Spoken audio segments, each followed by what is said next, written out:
Hello all my sirs, mates, and ladies out there, how's it going? It's Breadwheel, and also known as Jimmy J57, and welcome back to another episode of Mods with Jimmy. Now this is episode 2, so I'm just going to briefly go over how this kind of mod review video works. The first half of the video I'll be going over some gameplay, some features of the mod, and just kind of reviewing it like that. And the second half of the video will be an installation guide for the mod for you guys that are having a little more trouble getting the mods working. So let's get right into it. Today's mod is Railroad Engineer. It's a very cool mod. I was playing around with it for a couple hours today. Lots of fun. Basically, the premise of this mod, it lets you drive your own train, whether that be the freight trains or the tram trains within the city.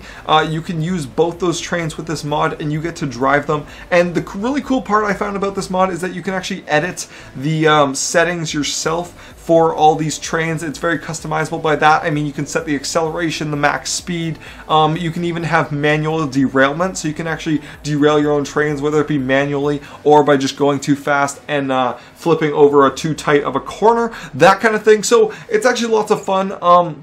What I found really interesting, yet again, was that customizability. I could set my train to never be able to derail, and I set the speed really, really fast on it. So you see me zipping around the map at like 350 miles an hour, and it's just crazy. I'm like, this is now the new fastest vehicle in the game right here. It's a train. It's a friggin' freight train. It's actually so much fun. So this mod kind of has two uses. One, players like me, they're just, you know, going to have fun, going to dick around a little bit with the trains, make them go super fast, make them derail themselves. And then, of course, the people that are, you know, into that kind of, I don't know, train sim kind of aspect of it, which you can do. You can actually, you know, drive the freight train around the map. You can stop at the delivery stations. You can drive the tram around the map. You can actually pick up passengers. You can open the doors and pick up passengers to your train, which is kind of cool. So it's just kind of like that kind of aspect. You can either do it more like a train sim, or you can just dick around like me, have a good time, you know, blowing up some trains and just going hella fast. Whatever you want to do with it, this mod just has tons of possibilities. So that pretty much concludes this. If you guys are checking out the installation for it in a sec, that'll be coming up right after this. If not, I hope you guys enjoyed this video. Remember to leave a like, comment, and subscribe down below if you have not already. And as always, sirs, have a good day. Alright, sirs, now let's get right into this install. It's a very simple install. All you need is Scripthook V and Railroad Engineer, and they're both very easy to install. Also, this is the mod page here that you will get once you click on the link down in the description below. Very well written. The controls are all clearly laid out here, which you'll need to activate some of these actually separately in the config. I'll show you how the config works later. It's a very cool feature. This mod adds another layer of customizability to it. So let's get started on how to install this. So both the links for Scripthook V and for this Railroad Engineer will be in the description below, so you will get both parts of it. So what you're going to want to do first is find your Grand Theft Auto 5 files. Mine here are located in Program Files x86, Steam, Steam Apps, and Common. If you guys are playing on disk, it'll be a little different, or depending on your Steam file setup, it'll also be a little bit different, but you can find the files on your computer. As you can see here, this is my Grand Theft Auto 5 file, so I'll open it up.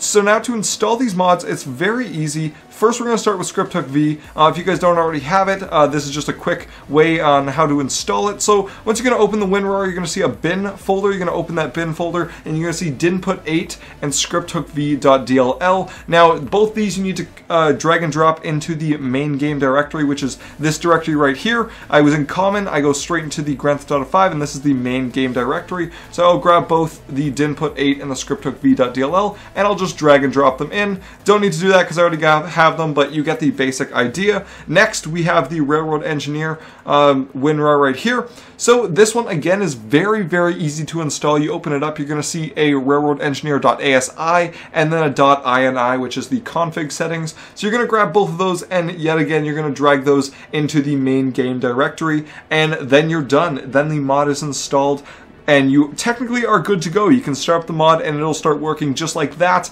Now we're going to go over how to edit the config for this mod, because it does have a lot more customizability if you do wish to play around the config. So we're going to pop this open. Now this is my edited config. This is right out of my files, the one that I was playing around with for the recording of this video. So we're going to go over it a little bit quickly. Now you don't really need the display stuff at the top. These key actions you want to take a look at. So manual derailments, you're going to have to either put 0 to disable it, or you're going to have to put 1 to start manual derailment and start being able to use that control, which is the X key, as you can see here. Next thing is opening and closing doors, radio, engineer command, which I believe is switching seats, and then change seat. I don't know why it's separate.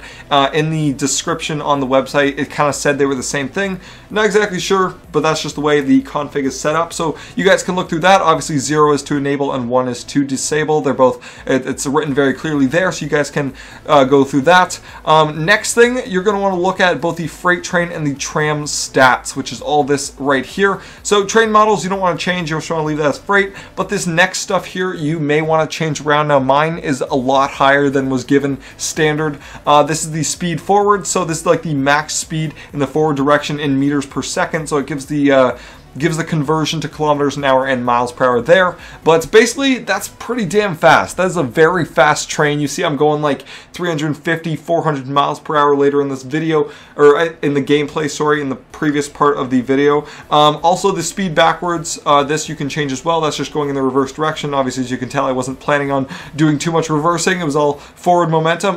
Next, it's the acceleration. That's just how fast you're going to accelerate up to that speed. I believe standard, it's just at 1, so this is a very fast acceleration. Again, braking, just how fast you brake.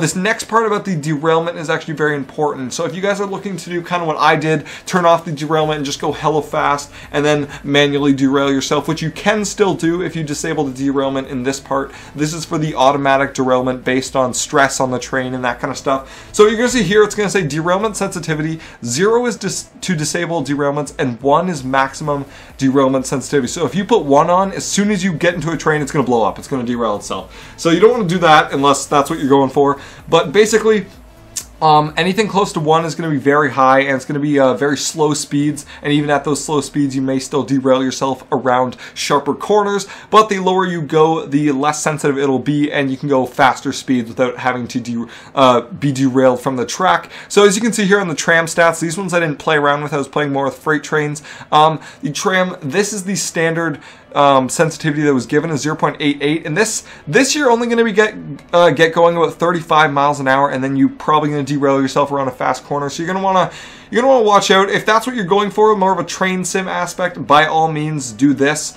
If you're going like me and you want to dick around, have a little bit more fun, I recommend lowering the derailment level, because then you can get up to higher speeds, that kind of stuff. Putting it something really low, like 0.01, if you still want to have the chance to derail yourself. I'm not sure how fast you got to get going to derail yourself at that speed, but I just put mine at 0 to disable it. I thought it was pretty fun zipping around the map. Other stuff like the explosions, that's just the explosion sensitivity, how easy it is to blow up your train. And then next, the train seat, you can put whether you want the left seat or the right seat when you sit in the train.